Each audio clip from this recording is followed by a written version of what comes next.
this episode, we're going to show you the two different ways that you can find and edit a product.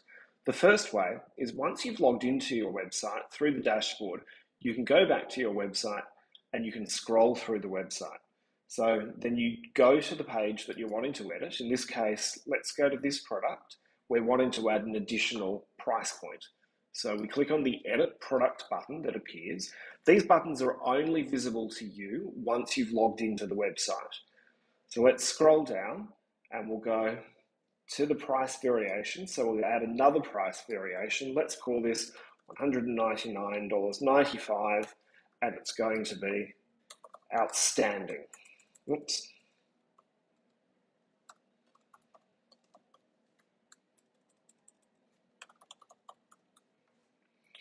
Simply then scroll all the way down to the bottom and then go Save and View Product. Wait a moment till this loads, and then we've got our new product.